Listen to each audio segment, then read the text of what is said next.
FFLs. If you guys can't tell by my Dirk Steve Nash NBA Jam shirt, my background, we're about to get into the Mavs.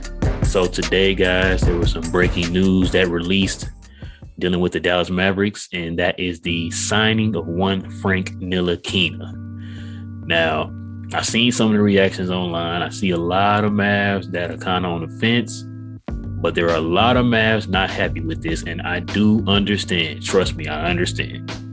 I know that Mark Cuban promised us a certain player. He promised us a second option, another creator, another ball handler.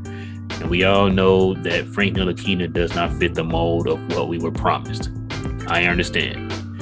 But before you guys kind of start jumping to conclusions on this, just hear me out. In today's video, guys, I'm going to give you some positives and some negatives in the signing of Frank Ntilikina. So as you guys know, Frank Ntilikina was the 8th pick in the 2017 NBA draft for the New York Knicks. Dallas did want Frank Ntilikina in that draft. It was already documented that Dallas really wanted Frank Ntilikina. Mark Cuban even went over to visit Frank Ntilikina during that time. There's photos of those guys taking the pictures together. Frank Ntilikina does his workouts here in Dallas and Frisco, to be exact, during the summer. It's him and a few other NBA players do too. But yes, he actually does do his summer training and working out here in Frisco, Texas. Here is a city surrounding Dallas. Let me go ahead and give you my positives first, guys. So Frank Ntilikina is known for being a great defender.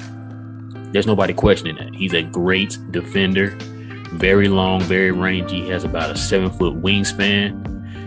He showed that this year in the Olympics playing for France, and he's also shown it throughout his career. That is one of his biggest strengths, is being a great defender. When he came into the league out of France, that was the one thing that the experts and the scouts and stuff kind of locked on. They saw his potential as a great defender, and they wasn't wrong about that. Ntilikina, I can definitely say, is hands down a very great defender. He can guard the 1 through the 3s, maybe some 4, depending. He's very quick, very agile, very athletic. So let me see what else I got for y'all for the positives. Well, Frank Ntilikina, for this season here, he shot about 43%. I know that guys like, what? He shot that much? But to be fair, that was only on about 1.2 shot attempts a game. He didn't get a lot of playing time this year for the Knicks. He was kind of in and out the lineup, or should I say, in and out the rotation. He wasn't a steady rotation player for the New York Knicks. I mean, for obvious reasons. But like I said, he's very steady. He's still 23, by the way, which means that if you saw the potential of him hitting the 3s at a certain percentage, this is where Jason Kidd's development coaching staff is going to come in. They're going to have to build on that. And it's going to be up to Frank Ntilikina to work on that. And with a player like Luka getting a lot of attention, that's going to give you a lot of opportunities for open 3s. Can you hit them? That's going to be the question. Can he crack this whole rotation? That's going to be the question.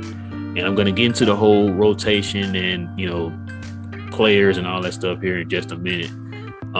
But those are just the positives. The fact that he does show the potential to be able to hit wide open 3s. And of course, him being a great defender. We just picked up 2 defenders this offseason in Sterling Brown and Reggie Bullock. That is a great pickup. I know you guys heard me say a million times, if Dallas had 5 Dorians, I'm not saying that Frank Ntilikina is a Dorian, but as far as overall Dorian, I'm not saying he's that. But defensively, he can definitely be a Dorian. He could probably even be better than Dorian on defense. I know that's blasphemy to say as a Mavs fan, but if you guys actually just go and look at this dude's game, you can probably look it up on YouTube. I know somebody probably made a clip of it. The dude is a very great defender. That's one thing I definitely can give Frank Ntilikina. He's about 6'5", 200 pounds, so he's a very solid wing. Like I said, can guard the 1 through the 3. That could be definitely a big help for Dallas. You can never go wrong with athletic defensive wings, especially here in Dallas. We can definitely use it. We could have definitely used a guy like that last year in the playoffs against the Clippers. Just saying. All right, guys, those are my positives. So, are you guys ready for the negatives? Let's get into it. All right.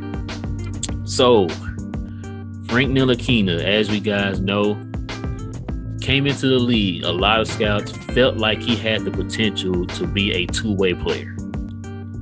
He's been in the league 4 years, and that has not progressed. If this dude only averages 5.5 points a game for his career, we're talking about a top 10 pick in the 2017 draft. Now, to be fair, the 2017 draft has to be the most underwhelming draft class probably in all time. Especially for a class that a lot of people before going in were saying that this draft class could have been on par with the 84 draft class, could have been on par with the 96 draft class, could have been on par with the 2003 draft class. Nowhere near. Very disappointing, even for me who thought the same thing. I saw the potential, especially in, I know summer league is two different things from the regular season, but I saw the potential, just didn't translate into the regular season. But anyway, Frank Ntilikina, like I said before, kind of fell out of the rotation. Just could not crack the rotation because he just couldn't score. And not being able to shoot for his career. He shot under 40% from the field for his career. He shot under 33% from three for his career. But like I said, for that one season, he did shoot about 42%. Was a great catch and shoot 3-point shooter. So that was a positive. I know I'm getting on the negatives. With him, the thing about it is like, is he going to be able? He's 23. I don't want to give up on him. Of course, he's playing for the Mavericks. You want him to succeed. You know, it's just the fact that, do you think that he can kind of build on what he did with the Knicks in his last year? Like I said, with the 3-point shots, because like I said, over his career, he's a very bad 3-point shooter. And that little small sample, I don't feel like it's enough for me to say, okay, bring him on in. But we're banking on the fact that Jason Kidd, development coaching staff can help this kid. He's only 23 years old, so he's still very young. He still has room to grow. And I think that he can probably do it. I'm hoping he can do it. I'm not 100% sure if he can do it, but I hope he can do it. So, but about the roster.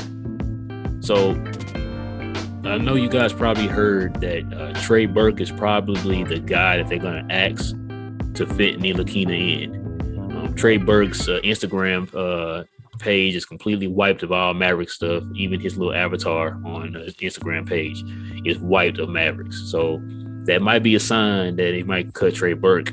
I think we brought that up before on one video, that he was only making about $3 million this year and $3 million next year. That's pretty much nothing. I think Mark Cuban keeps that type of money up under his pillowcase. Go ahead and let him go. He really didn't play last year.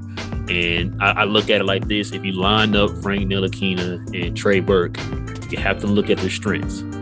Trey Burke's strength is scoring. You weren't doing that. Frank Ntilikina's strength is defense.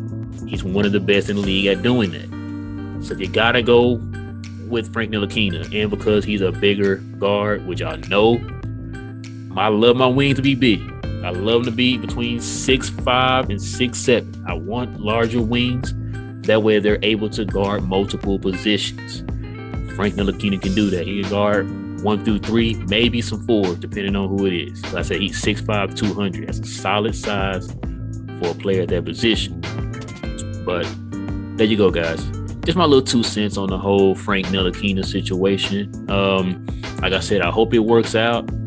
Him being a Maverick, congratulations on signing with the Dallas Mavericks. We just hope that you can contribute to us winning this year. I know with you being a defensive player, man, that can definitely help out Luka. I wouldn't mind seeing Frank Ntilikina play on the floor, sometimes with Luka, just to kind of give him another rangy wing to play with, a guy that can play off of him, that can actually, that can shoot. it's, we got to kind of see how that goes. Like I said, this last year, he showed progress in shooting.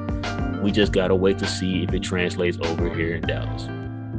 But like I said, just my 2 cents, guys. I want to thank you guys for rocking with me on this video, on this We Talk Mavs video. Guys, please. Oh, I'm sorry. I've got one more thing, too. Thank you guys for helping us get over 100 subscribers, our first 100 subscribers.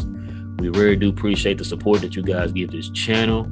Guys, if you haven't subscribed yet, please subscribe. Help us to make it to our journey. We made it to our first 100. Our next goal is to make it to our first 1,000. And with your guys' help, we can definitely do that. And like I said, I want to thank you guys for that, man. I'm trying to grind to give you guys the content for this channel. Definitely with the Mavs content. I know a lot of guys love the Mavs content that we drop. We're here for you guys. We want to thank you. For those who watch this video, please like the video, subscribe to the channel, and go ahead and comment down below, guys. What is your opinion on the Frank Ntilikina signing? Do you like the signing? Do you not like the signing? Do you think he can help? Do you not think he can help? Go ahead and comment down below, guys, and let me know. And with that being said, guys, it is your boy, Real. We Talk Mavs. I'll catch you guys here again soon.